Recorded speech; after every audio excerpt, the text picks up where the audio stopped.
एक बजे के करीब जड़ावाला समूदी चौक सैयदवाला रोड पर कब्जा माफिया का राज। हमारे नुमाइंदा आबिद हुसैन वहाँ पर मौजूद हैं, मजीद इन्हीं से जानेंगे। जी आबिद बताइएगा।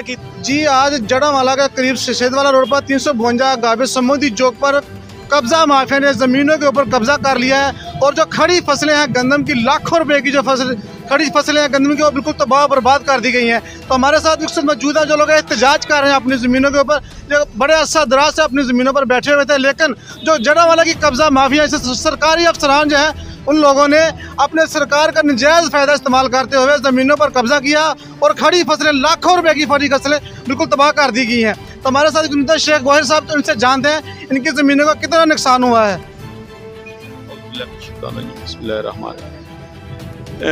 मेरा 2.5 एकड़ रकबा जी वो सारा इन्होंने वाह दिता ते मेरा 10 साल तो उस जगह ते कब्जा वा।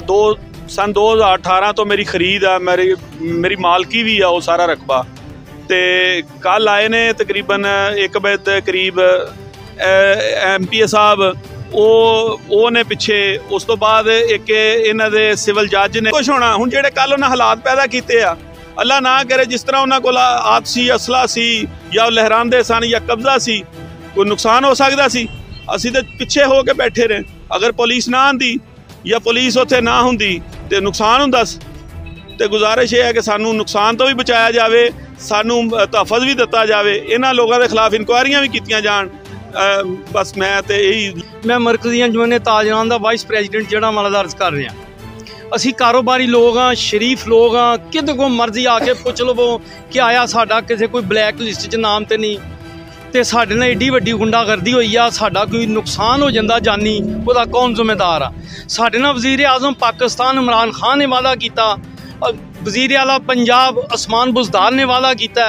असी इन्होंने अपने वादे की याद दहानी कराने कि तुहाडी जमात के बंदे इन्नी बदमाशी करन असला लहरा के, ते असी कौम दे शेख हाँ, सानू इन्होंने डराने की कोशिश की है।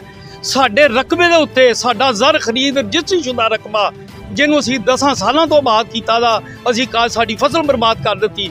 साडे बच्चे परेशान ने, साडे कारोबारी लोग परेशान ने, साडे शहर के अमन नूं खराब ना किया जाए, ये बहुत नुकसान वाली गल आ। ते असी इस्तदा कर रहे हैं कि खुदा दे वास्ते सानू तहफ़्फ़ुज़ दिता जाए और इन्हां उत्ते फौरी कब्जा ग्रुप से एक्शन लिता जाए।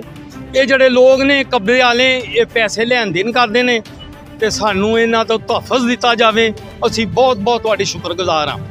अल्लाह की तरफ से शेख अब्दुल हादी के साथ हैं।